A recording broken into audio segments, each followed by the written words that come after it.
ते वासुदेवाय।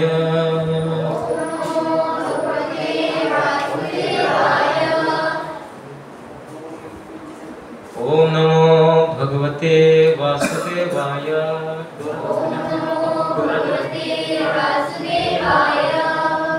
ओम नमो भगवते वासुदेवाय।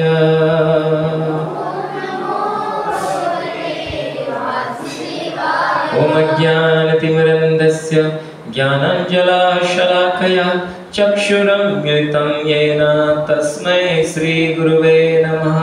श्रीचैतन्यमनोभीष्टं स्थापितं येन भूतले स्वयं रूप कदा मह्यं ददाति स्वपदान्तिकं।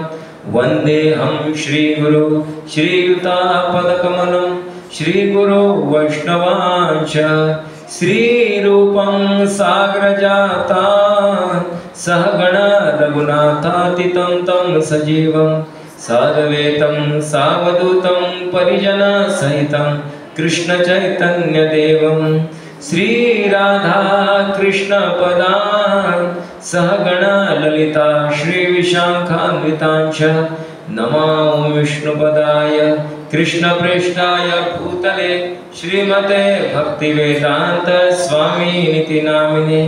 नमस्ते सरस्वती देवे गौरवाणी प्रचारिणे निर्विशेष शून्यवादी पाश्चात्य देशतारिणे। वाञ्छाकल्पतरुभ्यश्च कृपा सिन्धुभ्यैव च पतितानां पावनेभ्यो वैष्णवेभ्यो नमो नमः। हे कृष्णा करुणा सिंधु दीनबंधु जगतपते गोपेश गोपिका कांत राधा कांत नमस्तुते। तप्त कांचन गौरांगी राधे वृंदावनेश्वरी वृषभानुसुते देवी प्रणमामि हरिप्रिये। जय श्री कृष्ण चैतन्य प्रभु नित्यानंद श्री अद्वैत गदाधर श्रीवासादि गौर भक्तवृंद। हरे कृष्णा कृष्णा कृष्णा हरे हरे हरे राम राम राम हरे हरे। हरे कृष्णा कृष्णा कृष्णा हरे हरे हरे राम राम हरे हरे। हरे कृष्णा कृष्णा कृष्णा हरे हरे हरे राम राम हरे हरे।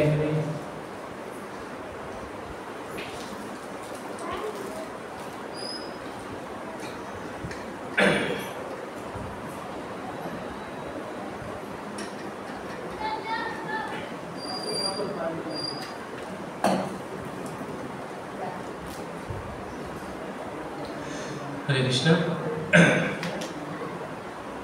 आज के रविवार के कार्यक्रम में आप सभी का स्वागत है। आज का विषय बहुत ही महत्वपूर्ण है। हालांकि टेम्पलेट्स नहीं बने थे और विषय भी किसी को मालूम नहीं है, पर आज का विषय है अक्रूर जी जो वृंदावन आते हैं और अक्रूर जी को कंस जो है वो कैसे बताते हैं, विनती करते हैं वृंदावन जाने के लिए, खास करके कृष्ण और बलराम जी को लेके आने के लिए। तो अक्रूर जी स्तुति करते हैं, अक्रूर जी प्रार्थना करते हैं, अक्रूर जी जब मनन करते हैं, चिंतन करते हैं, वो कैसे करते हैं और हमारा भाव कैसा होना चाहिए, इस पे आज इस प्रवचन में हम चर्चा करेंगे। आज का विषय है अक्रूर जी की प्रार्थना।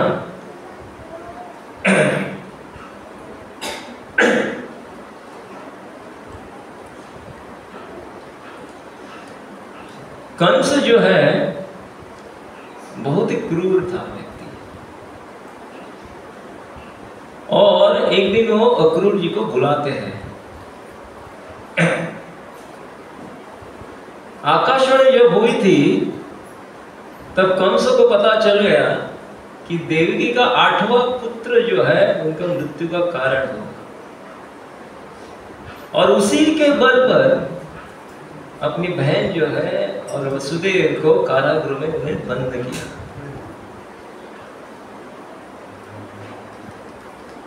और उसको डर लग रहा था कि 8वां पुत्र जो है उसका मृत्यु का कारण, उसके साथ ही साथ नारायण आएंगे ही, कृष्ण आएंगे, और उनको और भी सुनने को आया कि उनके साथ सभी देवता देवी देवता जो है वो भी आने वाले हैं। वो किधर ना किधर यदुवंश जो है, यादव वंश है, वृष्णि वंश जो है, उनके परिवार जन जो है वो उधर क्या जन्म लेंगे, सब आएंगे, क्योंकि स्वागत करने के लिए और सहायता करने के लिए, मदद करने के लिए।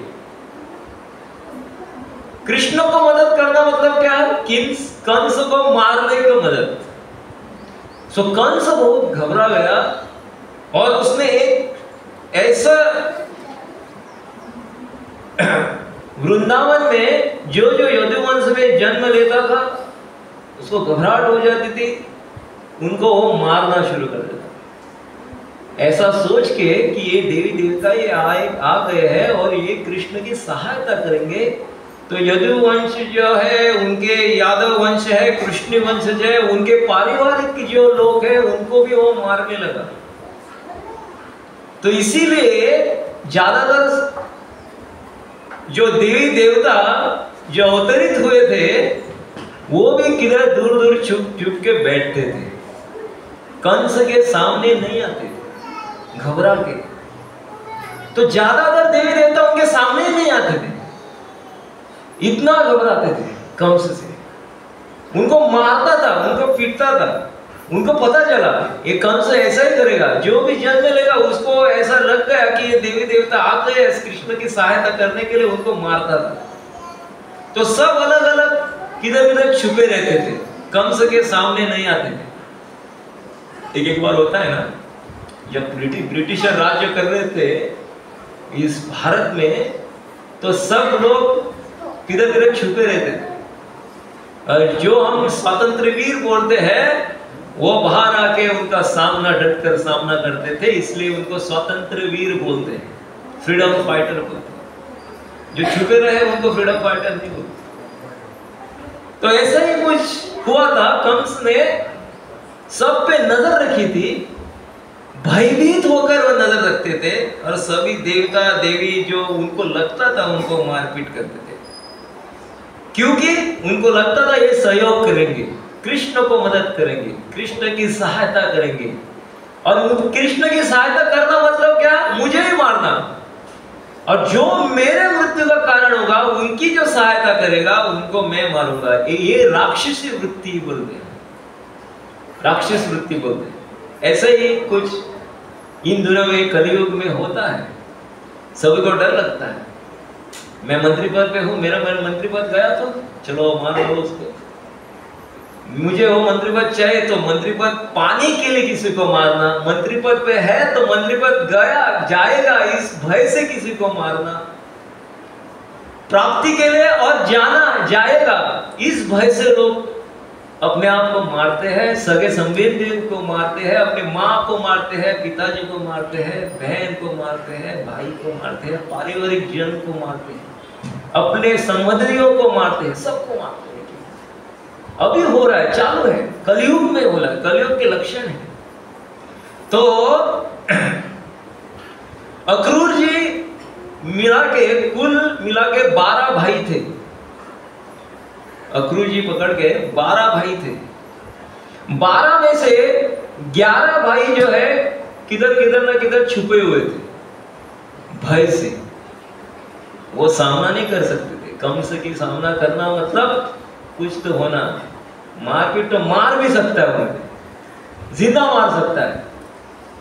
खौफ भरा था पूरा, क्योंकि आकाशवाणी ऐसी हुई थी, और उसी डर से वो सबको मार पीट कर रहा था। पर केवल एक आदमी था, वो अक्रूर, जो कंस का सामना कर सकता था। कारण एक ही कारण था, कंस का उस पर पूरा विश्वास था क्योंकि अक्रूर जो था कंस जो भी बोलता था हाँ में हाँ मिला था। कंस बोले वो करना है हाँ, ये करना है हाँ, करना है ये करना है, हाँ से हाँ मिलाने वाला अक्रूर था, इसलिए उनको पसंद था। ऐसे ही कोई हालत इस जगत में होती है अभी, जो हाँ में हाँ मिलाता है वो सच्चा मित्र है, वो मेरा है, वो मेरा प्यारा रिश्तेदार है। हाँ में हाँ नहीं मिलाता तो मेरा नहीं है, हजम नहीं होता है। कंस क्रूर वृत्ति का था, जो भी करता था एक एक बार अक्रूर का सुनता था हाँ में हाँ मिला के, इसलिए कंस को वो बहुत पसंद था अक्रूर। और विश्वास भी था। क्यों विश्वास था? जो मैं कहूंगा अक्रूर करेगा,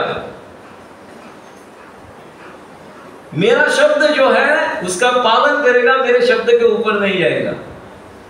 जो मैं कहूंगा उसका पालन करने वाला मेरा अक्रूर है। तो अक्रूर पे बहुत विश्वास था। अक्रूर पे उन्होंने, उनका संशय ही नहीं था, उन पे कुछ संशय नहीं था, पूरा विश्वास था उन पे। एक दिन नारद मुनि आते हैं कंस के महल में। नारद मुनि ऐसा सिचुएशन तैयार करते हैं, ऐसी परिस्थिति तैयार निर्माण करते हैं कि पूरा कृष्ण है, भगवान का रूप जो है, उनकी लीला और भी तीव्र हो जाए। उसी वक्त नारद मुनि आते हैं, उनकी लीला में थोड़ा क्या बोलते हैं हम, फ्लेवर बोलते हैं ना उसको, रंग चढ़ाते हैं। तो थोड़ा रंग चढ़ाना है, फास्ट फॉरवर्ड होना है, जो जो कुछ है भगवान का जो लीला है वो देखनी है, फास्ट होनी है। इसलिए नारद मुनि उधर आते हैं कंस के महल में। और कंस के महल में आने के बाद नारद मुनि बोलते हैं हे कंस, क्योंकि नारद मुनि का भी वो पूरा आदर करते थे। कंस वो राक्षस वृत्ति के, पर नारद मुनि का आदर करते थे, उनकी बात सुनते थे। तो नारद मुनि जब आए, उनको उनका स्वागत किया, और नारद मुनि बोले हे कंस, ये क्या चल रहा है? कंस बोलते क्या चल रहा है मतलब? सभी तो ठीक चल रहा है। ठीक नहीं चल रहा है। आप ये कि तेरे अपने सगे संबंधियों को आप वृंदावन भेज रहे हो सभी को, और एक एक करके सबको मारते रहते हैं। कृष्ण बलराम मारते रहते हैं, किसी को भी भेजो, हर राक्षस को आपने भेजा, उनको मार डाला। जो वृंदावन जाते हैं वो फिर वापस नहीं आते। हाँ, यद गत्वा न निवर्तन्ते तब धाम परमम मम। जो वृंदावन, जो धाम में जाते हैं, भगवान के धाम में जाते हैं, चाहे वो राक्षस हो हाँ या मनुष्य हो, सभी उनका ध्यान सब भगवान के चरणों में आते हैं, तो वो अपने धाम में रखते हैं। पूतना गई थी भगवान को मारने के लिए, पर भगवान को मारते समय उसकी इच्छा क्या थी? क्या उन्होंने आयोजन बनाया कि उनको दूध पान कराओगे, तो इसीलिए उसको धात्री बनाई कृष्ण ने। देखो, मारने आए थे कृष्ण को, पर क्या इच्छा थी? उसको दूध पान कराए कि मां का दर्जा दिया उनको। जो जो मरे कृष्ण के हाथों से, उन सभी को धाम में प्रवेश मिल गया। तो नारद मुनि बोलते हैं सभी को आप भेज रहे हो, कोई भी वापस नहीं आया। जितने लोग आपने भेजे हैं कृष्ण को मारने के लिए, कृष्ण ने उनको एक एक क्षण में मार डाला और वो वापस भी नहीं आए। एक काम करो, नारद मुनि सुझाव देते हैं। वो काम क्या है? क्या होता है, आप आपके आदमी उधर भेजो ना, वो मारते रहते हैं। क्या करो, कृष्ण को मथुरा में बुलाओ, इधर आप बुलाओ, क्योंकि आपकी शक्ति इतनी है, आपके साथ जो सहयोगी है इतने शक्तिवान है, बलशाली है, आपके साथ हाथी है, घोड़े है, शस्त्र है। और एक बात बोले, अपने घर में कुत्ता भी शेर होता है। हम क्या बोलते हैं, उलट दिशा में दिखाए उनको, क्योंकि आप क्या हो, कुत्ते बट शेर जैसे बनोगे अपने जगह पे, तो बुलाओ उसको। तो उसी क्षण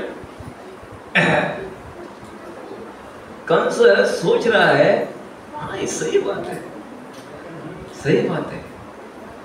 तो सोच रहा है कैसे मारूंगा, मेरे पास कौन है, बड़े बड़े बलशाली युद्ध करने वाले लोग हैं।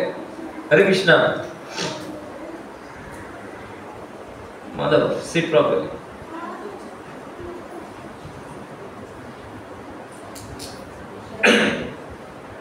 मल्लयुद्ध करने वाले, वो सोच रहे हैं मैं मल्लयुद्ध का आयोजन करूंगा और मेरे एक एक पहलवान जो है 10-10 हजार हाथियों शक्तिशाली है, इतनी शक्ति है उनमें। तो एक ही पहलवान बस है किसको मारने के लिए, कृष्ण को मारने के लिए। और उनके पास कोयला पीड़ नाम का हाथी था, उसमें भी 10,000 हाथी के शक्ति थी। तो कंस बहुत आनंदित हो रहा है। पर एक प्रश्न आएगा, नारद मुनि ने ऐसा क्यों किया कि वो कृष्ण को वृंदावन से इधर बुला रहे? वो लीला कर रहे हैं अच्छी तरह से, उधर सब गोप गोपियों के साथ है, उनके गोपा है, नंद महाराज है, उनके साथ वो खुश है। तो ये आयोजन क्यों कर रहे हैं नारद मुनि? उसका उत्तर शास्त्र में है। नारद मुनि सोच रहे हैं कि भगवान जो है सिर्फ वृंदावन में रह गए तो केवल वृंदावन में जो राक्षस थे उन्हीं का वो हनन करेंगे। पर भगवान का कार्य क्या है, पूरे विश्व में राक्षस है, केवल वृंदावन में नहीं है, पूरे विश्व में है। तो वृंदावन से बाहर आके जिधर जिधर पूरे विश्व में, पूरे जगत में राक्षस है, उनका मारने का कार्य किसको करना है, भगवान को करना है। इसलिए ये ध्यान में रखे उनको वृंदावन से बाहर लाना चाहते हैं। दूसरा कारण बताते हैं, यदा यदा हि धर्मस्य ग्लानिर्भवति भारत, जब जब धर्म का नाश होता है और अधर्म बढ़ता है तब कृष्ण को आना ही है। तो धर्म का प्रचार केवल वृंदावन में नहीं है, धर्म का प्रचार पूरे जगत में करना है, पूरे विश्व में करना है। इसलिए उनको वृंदावन से बाहर लाना चाहते हैं नारद मुनि। तीसरा कारण है, सबका उद्धार करना चाहते हैं। सबका उद्धार करना मतलब क्या, कि जब कृष्ण बाहर आएंगे तो सभी को प्रचार करेंगे और प्रसार करेंगे और ज्ञान बांटेंगे। कौन सा ज्ञान? खास करके भगवत गीता का ज्ञान सभी को बांटेंगे और सब लोगों का उद्धार करेंगे। और चौथा कारण है कि सभी लोग केवल वृंदावन में नहीं तरस रहे हैं भक्ति के लिए, पूरे विश्व में लोग तरस रहे हैं भगवान की भक्ति के लिए। सो उनको भी कुछ तो चांस मिलना चाहिए ना, भगवान का दर्शन मिलना चाहिए ना। सब दर्शन वृंदावन वासियों को मिल रहा है, तो इसलिए वो वृंदावन से लाना चाहते हैं, क्योंकि सभी लोग जो है, जो भक्त जो है, उनको एक क्या मिलेगा, भगवान को देखने के एक मौका मिलेगा। इसलिए खास करके नारद मुनि कंस के पास जाते हैं और खास करके उनको विनती करते हैं और बोलते हैं कि कृष्ण को क्या करो, इधर आके मारने का आप प्रयोजन करो।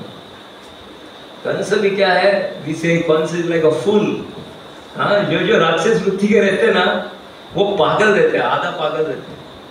अभी भी ऐसे जो गुंडा रहते हैं ना, उनको ऐसे आप फुसलाओ और बड़ा चढ़ा के बोलो ना, वो हाँ हाँ हाँ हाँ करेंगे। हाँ, उनको लगता है मेरा आदमी है, मेरा आदमी है। So very easy to trick the goondas. तो ऐसा ही होता है।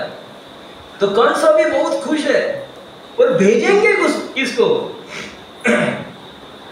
क्योंकि मैं गया तो नंद महाराज मानेगा नहीं, हाँ, यशोदा माता मानेगी नहीं, तो भेजना किसको? तो बाद में तय होता है कि हम किसको भेजेंगे, अक्रूर को भेजेंगे। अक्रूर जो है, नंद महाराज अक्रूर का बहुत ही सम्मान करते थे, उनका सम्मान करते थे, उनका आदर करते थे, बहुत ही उनसे प्यार करते थे, क्योंकि वसुदेव और नंद महाराज का संबंध जो था बहुत ही घनिष्ठ था। और उसी वक्त उनका परिचय जो हो गया अक्रूर से हो गया। वसुदेव का चचेरा भाई है अक्रूर, उसी वक्त उनसे परिचय हो गया और उनके तरफ का जो संबंध जो था वो सम्मान, मान सम्मान, आदर उनका बढ़ गया अक्रूर के तरफ। इसलिए कंस ने सोचा किसको भेजेंगे हम, अक्रूर को भेजेंगे। तो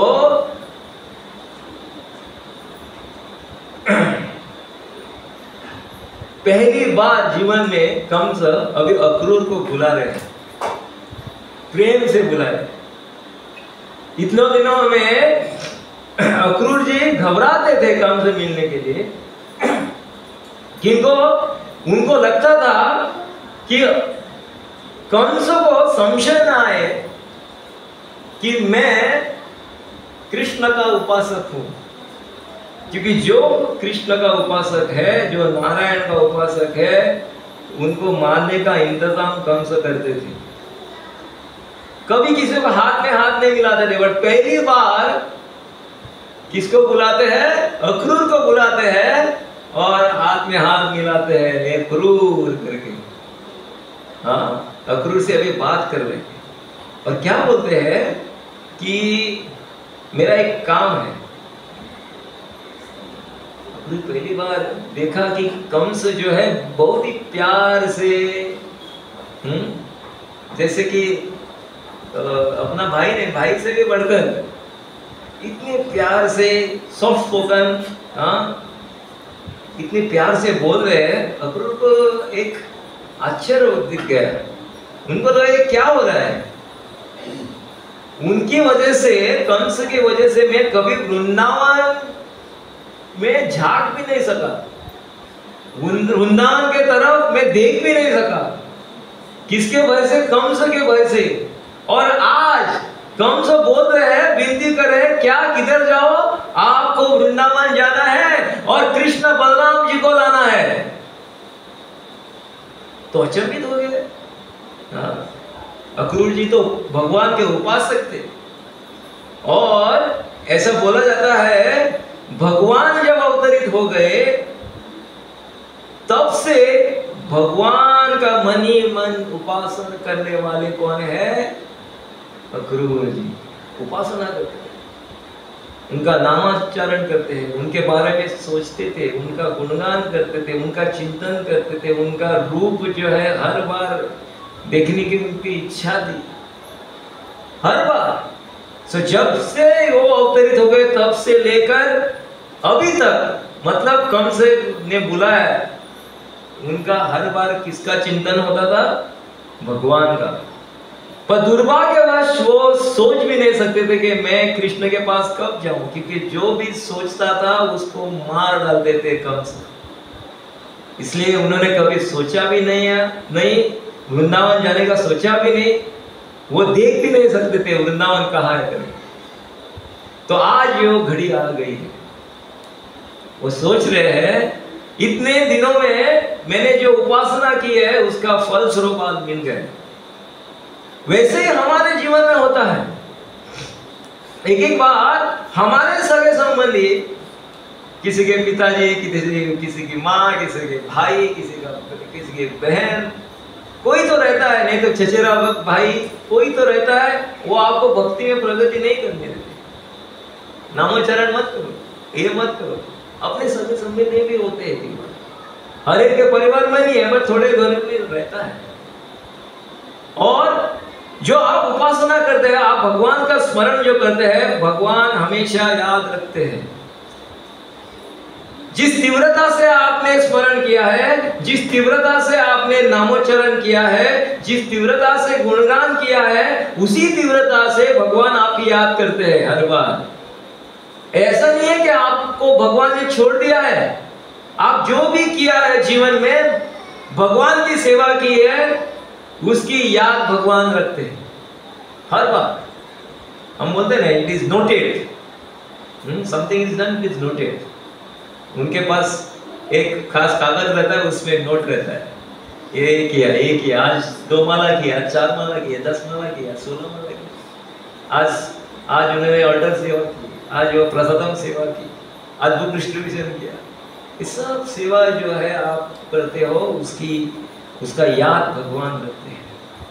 और उसी तरह जो अक्रूर जी ने किया था, फल स्वरूप मिल गया और न्योता आ गया। किससे? साक्षात कंस बोल रहे हैं किधर जाना है आपको? वृंदावन जाना है। जो प्रतिदिन प्रार्थना कर रहे थे, जो प्रतिदिन भगवान का रूप देख रहे थे, जो प्रतिदिन भगवान का स्मरण कर रहे थे, वो दिन आज आ गया है। किधर जाने का? साक्षात भगवान को देखने का समय आ गया है। फाल्गुन मास का कृष्ण पक्ष जो है कि एकादशी, फाल्गुन मास की कृष्ण पक्ष की एकादशी, जिन दिनों में गौर पूर्णिमा होती है, अभी मार्च महीने में होगी, फरवरी मार्च महीने, वो दिन था जो रात को कंस किनको बुलाते हैं? अक्रूर जी को बुलाते हैं। अब कंस क्या क्या बोलते हैं देखो, आप सुनो। कंस बोलते हैं, हे अक्रूर, मेरा ऐसा काम है जो सिर्फ आप ही कर सकते हो। आज वो आप बोल रहे हैं, अक्रूर जी को तुम नहीं बोल रहे, वो आप बोल रहे हैं। आपको पता है मैं आपसे कितना प्रेम करता हूं? मैं बहुत ही प्रेम करता हूं, मैं बहुत ही आपका आदर करता हूं, सम्मान करता हूं। आप मेरे स्वामी समान हो अक्रूर। कंस बोलते हैं, पहली बार कंस को दिखता था मैं ही स्वामी हूं, सबका स्वामी मैं हूं जगत चलाने वाला, मेरे ऊपर कोई नहीं है। वो कृष्ण कौन है उसको लगता था। आज वही कंस अक्रूर को बुलाता है और बोलता है आप ही मेरे स्वामी हो, आप ही मेरे हित चिंतक हो, आप मेरे शिव चिंतक हो। सही में संबंधी कौन है मेरे? आप ही हो, मेरा सही मित्र आप ही हो। सब अच्छा है जो अक्रूर का है। चलो अभी उनकी स्तुति कर रहे हैं, कंस जी स्तुति कर रहे हैं। सोचो क्या दिमाग चला रहा है कंस। ऐसा होता है, नारद मुनि आ गए और जो प्रार्थना अक्रूर जी कर रहे हैं कृष्ण के प्रति, उसका आदर और स्तुति हो रही है कंस के ओर से। कंस को भी ऐसा किया, ऐसी स्थिति पैदा की तो कंस भी उनकी स्तुति करने लगे। ऐसे भक्त हो जाते हैं जीवन में। गुंडा भी हो वो स्तुति करने लगेगा, भक्तों की स्तुति करने लगेगा, भक्तों के आड़ नहीं आएगा। जिन्होंने भगवान का स्मरण किया उनके साथ भगवान है।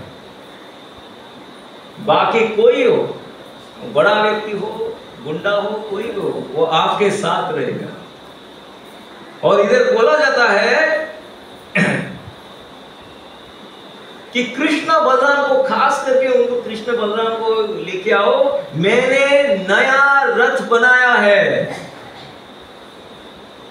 और नया रथ देखे कृष्ण बलराम जी अपने आप चढ़ जाएंगे रथ पे, इतने खुश रहेंगे। सबको नई गाड़ी पसंद है ना? और उस नई गाड़ी में मर्सिडीज आई तो बहुत ही पसंद है। वो मर्सिडीज में खोलने वाली गाड़ी आई तो और भी पसंद होगी। 2 गाड़ियां रखो, एक में वो ओपन एयर हो जाते हैं, ओपन एयर बोलते हैं, क्या बोलते हैं इसको? सनरूफ। सनरूफ। क्या देखो, सन लाने के लिए वो गाड़ी में ही सनरूफ चाहिए, बाहर सन नहीं देखते हो, गाड़ी में सन देखते हैं ना। सूर्य को देखने के लिए गाड़ी चाहिए, एरवी सूर्य नहीं चाहिए, गाड़ी में ही सूर्य चाहिए, इसलिए सनरूफ। तो वो बोलते हैं कि रथ बनाया है, नया रथ बना, उसमें कंस भी नहीं बैठे अभी तक, ब्रांड न्यू क्या आयोजन देखो, ये आयोजन एक एक बार ऐसा होता है, थोड़े थोड़े नेता रहते हैं ना, वो भगवान के प्रति द्वेष होता है, हाँ, उनको तो ऐसा लगता है कि कुछ नहीं करे, पर एक एक बार ऐसा स्थिति आती है, हाँ, बाय फोर्स उनको करना पड़ता है, सब फंड रिलीज करना पड़ता है, पैसा देना पड़ता है, वो बड़ी बड़ी गाड़ियां लानी पड़ती है, उनको मन में नहीं है फिर भी करना पड़ता है, ऐसी स्थिति हो गई है कंस की। तो कृष्ण बलराम जी को आपको लाना, ये सुन के अक्रूर जी इतने खुश हो जाते हैं, इतने अत्यानंद, परमानंद बोलते हैं उसको, बहुत खुश होता है, बाहर से दिखाते नहीं उतना कि बहुत खुश हो गए करके, पर अंदर से इतने खुश हो गए कि जिस दिन का मैं राह देख रहा था वो दिन आज आ गया। कितने दिनों तक लव इन सेपरेशन बोलते हैं ना, ऐसा था, भगवान को देखने के लिए तरस रहे थे, और आज वो दिन आ गया। और कंस खुद बोल रहे हैं, जो कंस किसी को वृंदावन में जाने के लिए मना करते थे, और आज वही कंस अक्रूर जी को बुलाते हैं, क्योंकि अक्रूर जी के 11 भाई वो छुपे हुए थे, और अक्रूर जी को बुलाकर खास करके उनको बोलते हैं कि आप वृंदावन जाओ और कृष्ण, साक्षात भगवान कृष्ण और बलराम को लेके आओगे, और जाने के लिए उनको रथ भी दिया है, हाँ, और वो बोलते हैं क्या, आपको देखे आपका जो संबंध है नंद महाराज से अच्छा है, तो नंद महाराज ना नहीं बोलेंगे, और आपकी गाड़ी देखिए, रथ देखिए, रथ इतना सुंदर है कि रथ अंदर गया ना वृंदावन में, पहले कौन बैठेंगे, कृष्ण और बलराम जी बैठेंगे उसमें। ऐसी सोच कंस ने दी है। सो अभी अक्रूर जी बहुत खुश है, रथ का भी इंतजाम किया है, और सुखदेव गोस्वामी बोलते हैं कि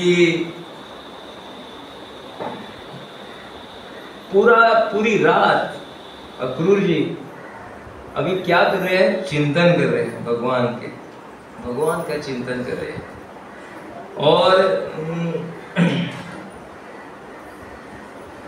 पूरी रात जो है बिना सोए बिताए, और रात भर क्या चिंतन कर रहे हैं। जब समझो आपका एक समझो सत्कार होने वाला है, क्योंकि आपको कोई तो भेंट देने वाला है, और आपका मिलन जो है भारत के पंतप्रधान जो है उनसे होने वाले हैं।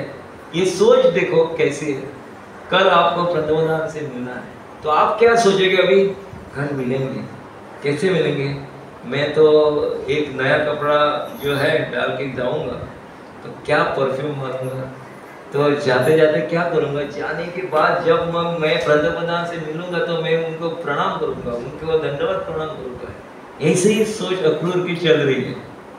वो क्या सोच रहे हैं, मैं उधर जाने के बाद पहले मैं दंडवत डालने के बाद कृष्ण मुझे आलिंगन करेंगे, आलिंगन करने के बाद मैं मेरी जो प्रार्थना जो है उनके सामने मैं प्रस्तुत करूंगा,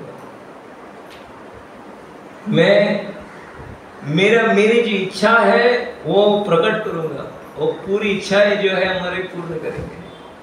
ऐसे सोच रहे, पूरी रात उसी में है, और जाते जाते क्या करूंगा, जाते जाते मैं फूल लेके जाऊंगा, फल लेके जाऊंगा, कुछ तो सोच रहे हैं। पूरा ध्यान किस पे है, कृष्ण को कैसा खुश करना है, यही ध्यान है।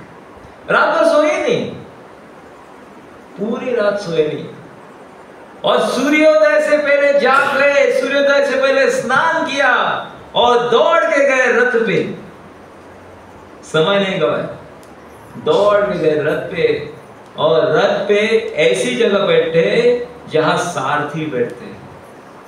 एक बार ऐसा रहता है ना, नई गाड़ी तो हर सीट पे बैठने की इच्छा रहती है, पर उन्होंने ऐसा नहीं किया, जो मेन सीट था उस पे बैठे नहीं, उसका अधिकार केवल ठाकुर जी का ही है। ये सोच देखो, ठाकुर जी नहीं है, फिर भी सोच देखो, मैं उधर बैठूंगा ना, ये आसन जो है, ये स्थान जो है भगवान श्री कृष्ण का है, और वो साथी बैठते ना उधर जाके बैठते। किसी ने टांगे पे सफर किया, टांगे पर, हाँ टांगा, जो टांगा चलाने वाला रहता है वो ऐसे स्थिति में रहता है, आगे जाए तो ऐसा हिलता है, आगे जाए तो ऐसा होता है, उसकी स्थिति स्थिर नहीं रहती, एक ही जगह पे नहीं रहता, वो हिलता ही रहता है। और काफी छोटी जगह रहते हैं, वो छोटी जगह पे कैसे वो अपना चलाता है और टांगा चलाने की कोशिश करता है, पर जो बैठता है ना पीछे उसको अच्छा स्थान मिलता है।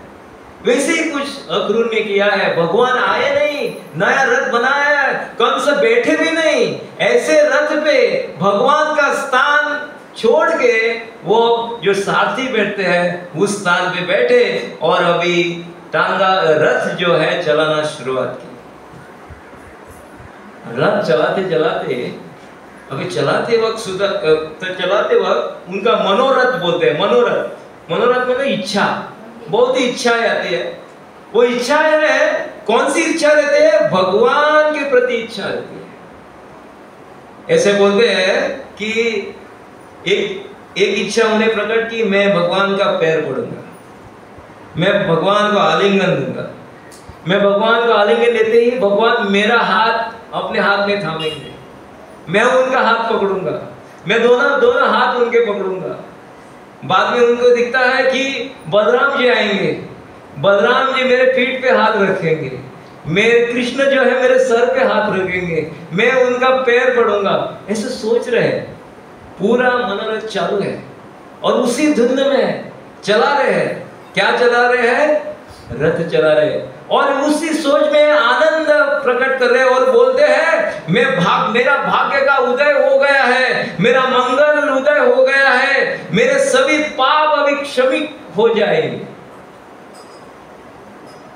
तो वो सोच रहे हैं कि वो पल आ गया है, सब मंगल ही मंगल है।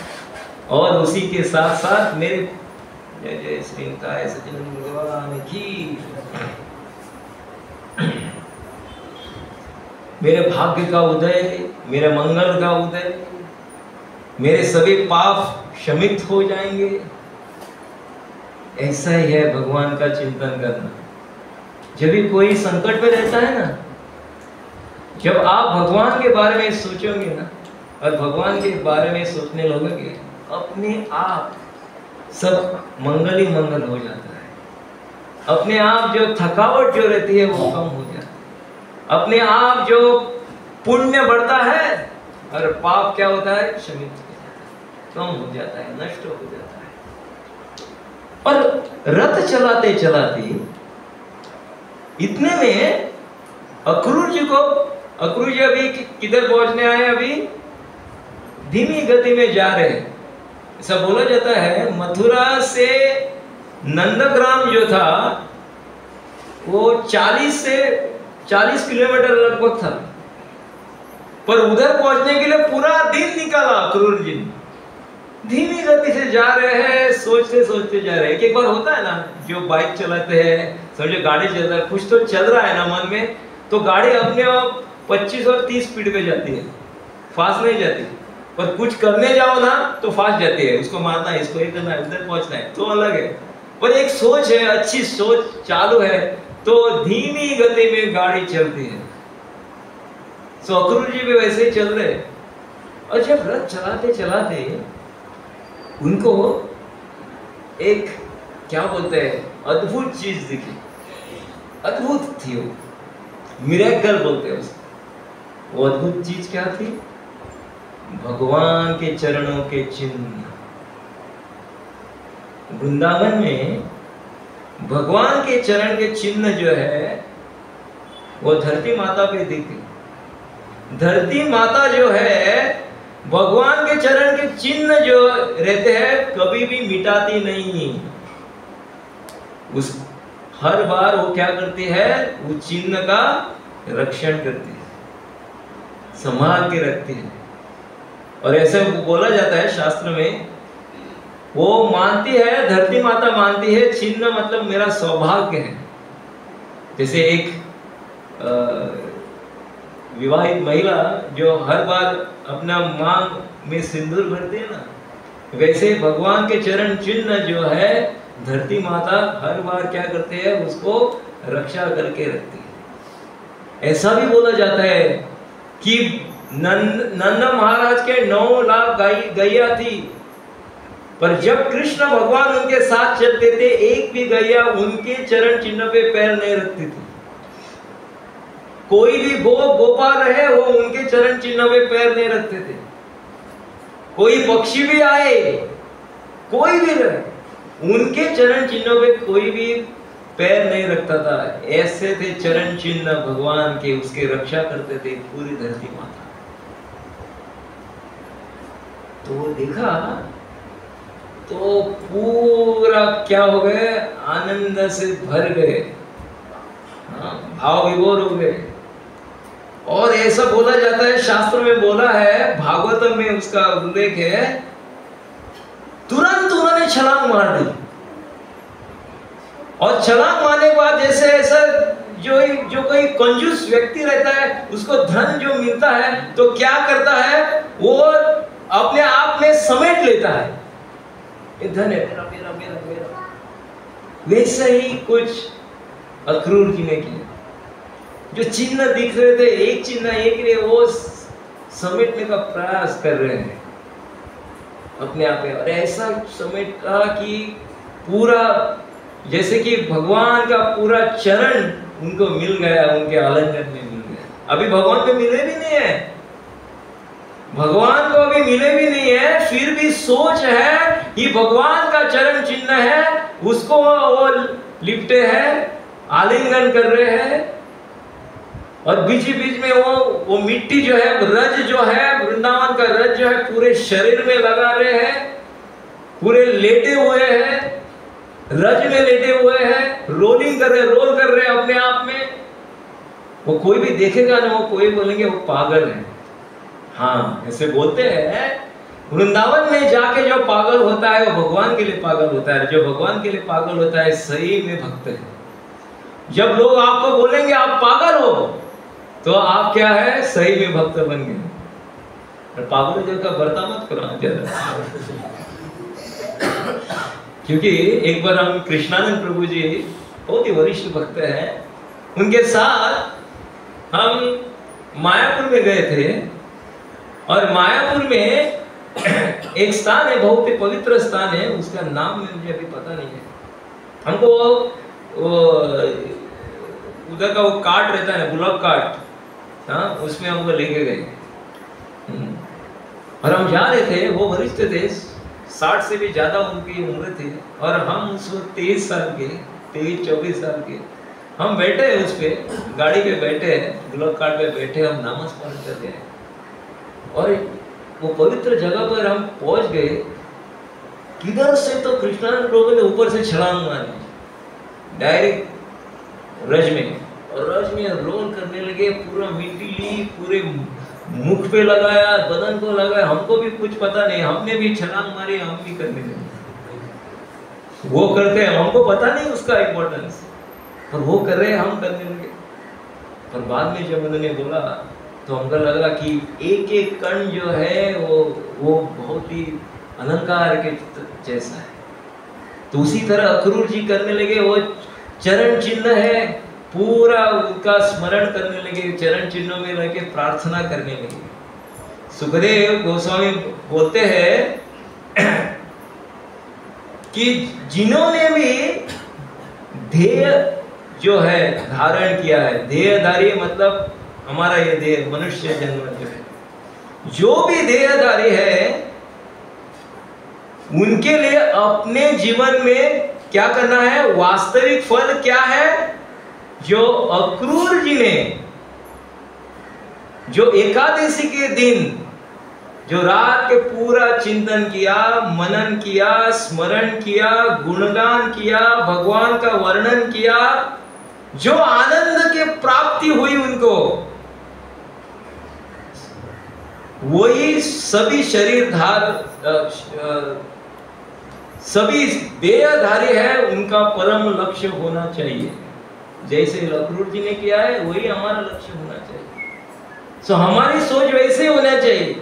शरीरधारी मनुष्य बनना, शरीरधारी बाकी को भी मिलता है, जानवर को भी शरीर मिलता है, वो भी शरीर है, पर शरीरधारी मनुष्य जो है और मन में भगवान के प्रति कुछ ना कुछ चलना चाहिए, चलते ही रहना चाहिए भगवान के प्रति कुछ ना कुछ।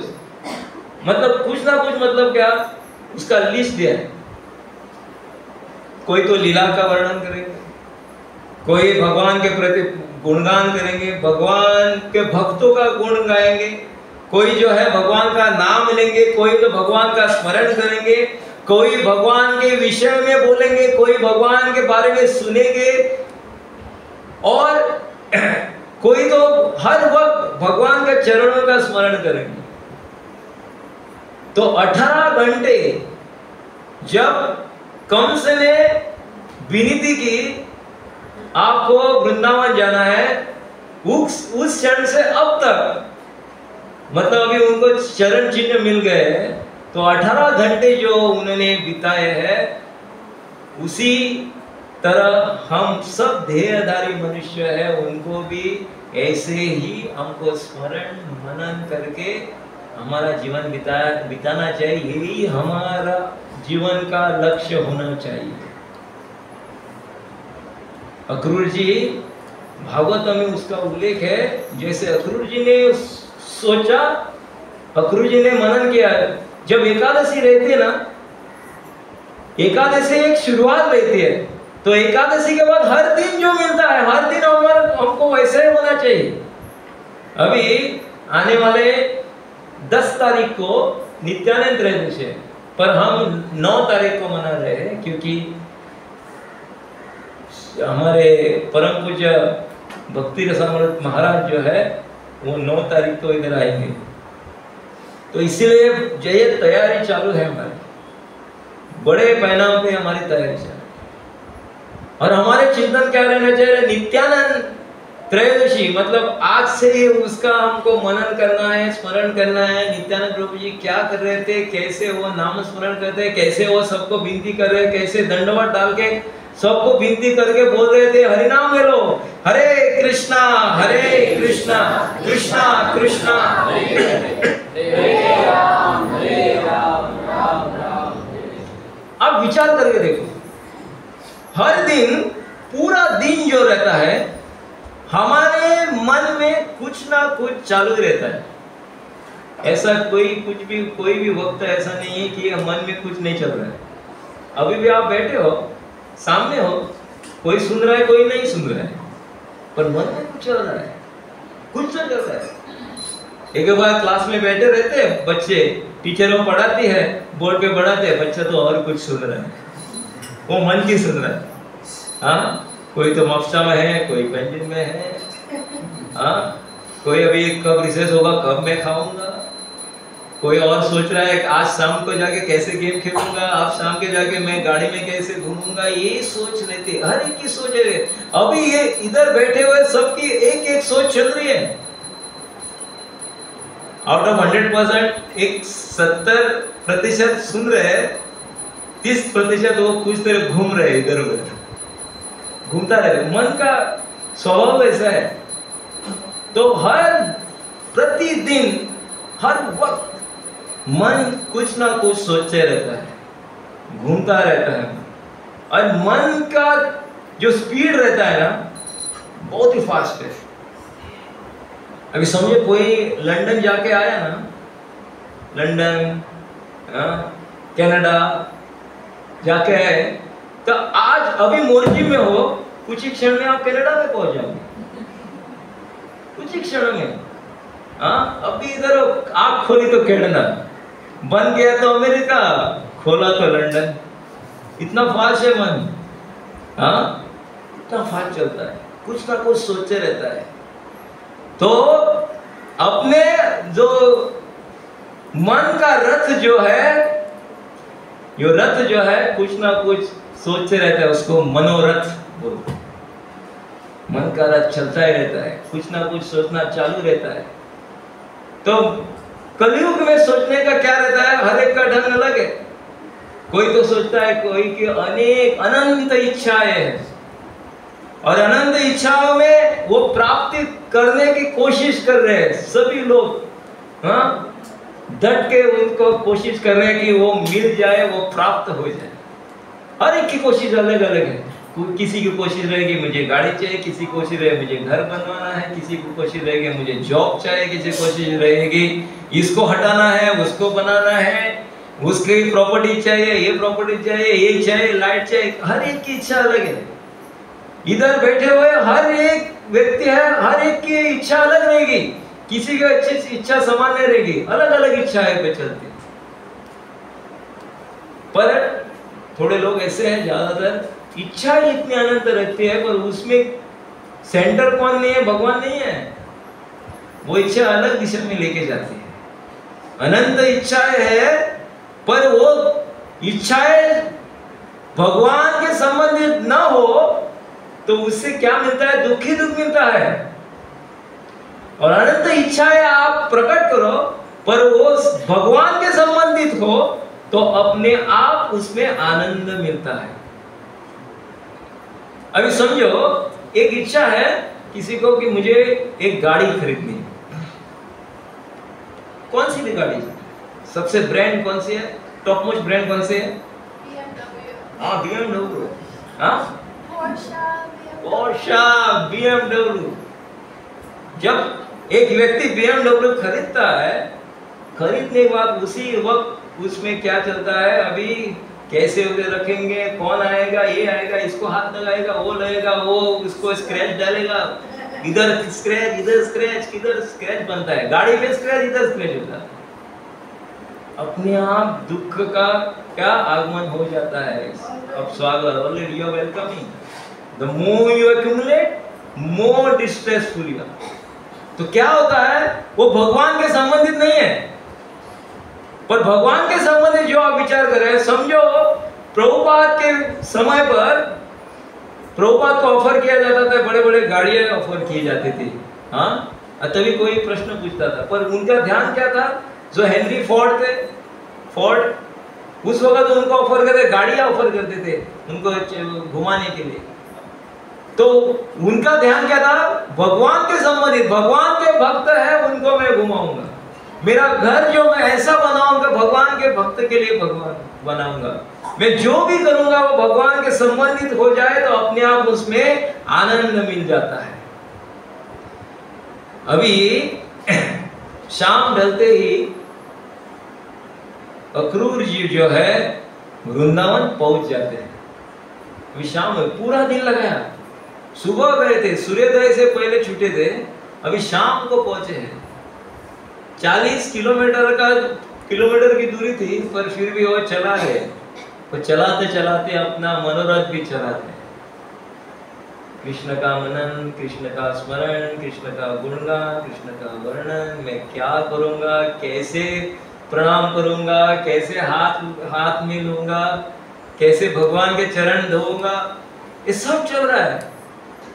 और भगवान ने मुझे अपनाया नहीं तो, क्योंकि मैं कम से साइड से आया ना, उनके ओर से आया तो भगवान ने मुझे उधर के उधर जाने को बोला था। वो बैठे ही नहीं तो वो भी सोच रहे। एक बार होता है ना, हाँ, मंत्री ने बोला आपको ऑफर लेटर दूंगा, आप 10 लाख लाके दे दो। तो अब दिया तो नहीं दिया तो कल गया तो कल ऐसा हुआ तो ऐसा हुआ। सोच आता है, पॉजिटिव भी आता है, नेगेटिव भी आता है। तो वो अक्रूरी वो भी सोचते हैं, पर पूरा ध्यान उसमें है और कुछ नहीं सोच रहे। भगवान की सेवा मैं कैसे करूंगा, भगवान को मैं खुश कैसे करूंगा, भगवान का रूप का पान मैं कैसे करूं, उसी पे ध्यान है। और उसी चिंतन में वो गए। शाम ढलने पर वृंदावन पहुंच गए और भगवान श्री कृष्ण और बलराम गायों को लेके चरा के आ गए थे उसी क्षण। सो आमने सामने आ गए। अक्रूर जी सामने है कृष्ण और बलराम। सोचो क्या किया होगा अक्रूर जी ने? छलांग मारी और पूरा दंडवत प्रणाम किया और पैरों को पकड़ के ऐसे जकड़ लिया पूरा टाइट। जैसे हम पंढरपुर जाते हैं ना और विट्ठल का हमको दर्शन मिलता है, दर्शन भी कैसा, पैरों को हाथ लगाने मिलता है। हाथ लगाते हैं हम, जब ये हमारा माथा जो है नतमस्तक करते हैं, तब जो अनुभव मिलता है वो अनुभव अलग ही रहता है, वो आनंद का अनुभव अलग रहता है। वैसा ही कुछ अक्रूर जी का हो गया। सुखदेव गोस्वामी बोलते हैं बड़े बड़े योगी मुनि सिद्ध पुरुष ऐसे है, भगवान के नाखून का अग्रभाग जो है उसका भी दर्शन नहीं कर सकते, मन भी नहीं दर्शन कर सकते। पर पूरा देखो अक्रूर जी को पूरा पैर मिल गया, पूरा क्या चरण कमल मिल गया, उनको पकड़ के रखा है और पूरा उसका आस्वाद ले रहे हैं अक्रूर जी। तो प्रभुपाद हर बार बोलते हैं हमको बड़ा ध्यानी योगी सिद्ध पुरुष नहीं बनना है, हमको भक्त बनना है। हमको क्या करना है? केवल भगवान का नाम का गुणगान करना है, भगवान का नाम जो है उच्चारण तीव्रता से करना है, भगवान का लीला जो है, भगवान की जो भगवान ने ज्ञान दिया है, ज्ञान दिया है, उसका सिर्फ हमको सुनना है और भक्तों की सेवा करनी है। यही किया ना तो आप भगवान की प्राप्ति करोगे। अक्रूर जी ने क्या किया था? अक्रूर जी ने केवल मनन और चिंतन किया। एक बार दिखता है कि हमने आकाश से एक चांदी का टुकड़ा, आकाश से वो सोने का टुकड़ा बनाया तो हम क्या बन गए? देवता बन गए, हम क्या बन गए? बड़े बड़े भगवान बन गए। ऐसा नहीं होता है। तो हमको एक ही करना है, भगवान का नाम उच्चारण करना है। और जो मनोरथ था अक्रूर जी का, जो उन्होंने सोचा था, क्या सोचा था? पहले मैं दंडवत करूंगा, बाद में उन्होंने सोचा कि मेरा हाथ जो है कृष्ण जी पकड़ेंगे, हाथ में हाथ लेंगे, तो वैसा ही हो रहा था। जो उन्होंने सोचा वैसा हो रहा है। तो कृष्ण ने उनका हाथ लिया। बाद में उन्होंने सोचा था कि कृष्ण मेरे सिर पे हाथ रखे, कृष्ण ने उनके सिर पे हाथ रखा। बलराम जी पीठ पे हाथ लेंगे, बलराम जी ने पीठ पे हाथ रखा। दोनों हाथ पकड़ेंगे, दोनों हाथ पकड़े। जो जो इच्छा थी सब उनका क्या हो गया? उधर फुलफिल हो गया, पूर्ण हो गई। जो इच्छा थी पूरी हो गई। ऐसे ही भगवान है। भक्ति के साथ साथ जो इच्छाएं रहती है ना, और वो संबंधित रहे, कृष्ण के संबंधित रहे, तो सभी इच्छाएं पूर्ण करते हैं, पूरी करते हैं भगवान। वो अलग नहीं है, वो ऑफर है आपके साथ। जैसे वॉशिंग मशीन लाते हैं, ऑफर मिलता है ना, वैसा ही ऑफर है। इच्छा अपने आप पूरी हो जाती है। तो एक बार ऐसा बोला जाता है, जो इच्छाएं जो है हर बार अनंत इच्छाएं जो है, जो इच्छाएं ऐसी होनी चाहिए कि सभी इच्छाएं हमें वो शुरुआत करनी चाहिए। ऐसी इच्छाएं कि भगवान के बारे में सोच होनी चाहिए, भगवान के संबंधित होनी चाहिए। तो हम जब ऐसे सोच विचार में रहते हैं, हमारी सोच ऐसी रहती है, तो जरूर हमारे जीवन में जो दुख जो है, हमारे जीवन में जो चिंता रहती है, वो भगवान अपने आप दूर कर जाते हैं। और भी बोला जाता है कि एक बार हम इतनी कोशिश करते हैं, इतनी मेहनत करते हैं, गधे की तरह मेहनत करते हैं कुछ प्राप्त करने के लिए, कुछ पाने के लिए, पर प्रारब्ध क्या बोलते हैं? प्रारब्ध ऐसा होता है कि 1 इंच भी ज्यादा नहीं मिलेगा आपके जीवन में, कुछ भी नहीं मिलेगा ज्यादा। समय से पहले नसीब से ज्यादा कुछ नहीं होगा, ये सोच लो। पर भगवान का जो संबंधित जो करता है, अपने आप ज्यादा मिल जाता है, क्योंकि वो भगवान अपने आप एक ऑफर देते हैं, अलग से ऑफर देते हैं। तो अक्रूर जी अभी पहुंचे हैं और अक्रूर जी अभी मिले हैं, मिलन हो गया अक्रूर जी कृष्णा। और दूसरे दिन क्या होता है, और अक्रूर जी की प्रार्थना भी शुरू भी नहीं हुई, ये क्लाइमेक्स शुरू हो गया। तो अक्रूर जी पहुंचे हैं, कैसे मनन कर रही वही देखा हमने, कैसे कंस को दिख रहा है कि अक्रूर जी को मैं भेजूं, और अक्रूर जी को लग नहीं रहा था कि कंस मुझे भेजेंगे, पर फिर भी जो प्रार्थना की थी, इसीलिए कंस को बीच में डाला और नारद मुनि आ गए और कंस ही उनको भेज रहे हैं वृंदावन। जो सभी को मना कर रहे थे कंस, वो अपने आप अभी क्रूर को किधर भेज रहे हैं? वृंदावन। वैसे ही हमारा जीवन है। एक एक बार आपके सगे संबंधी पारिवारिक लोग आपको बोलेंगे नहीं नहीं करके, पर एक दिन ऐसा आएगा आपका परिवार का जो रहेगा वही बोलेंगे आप जाओ वृंदावन, आप जाओ मायापुर, करो भक्ति, नाम करो। वो अपने आप वो समय है। हमको सिर्फ एक ही बात करनी है कि भगवान का मन से आपको कोशिश करनी चाहिए कि भगवान की सेवा और भगवान का नाम उच्चारण करना चाहिए और प्रार्थना करनी चाहिए। हरे कृष्ण। ग्रंथराज श्रीमद् भागवत की जय।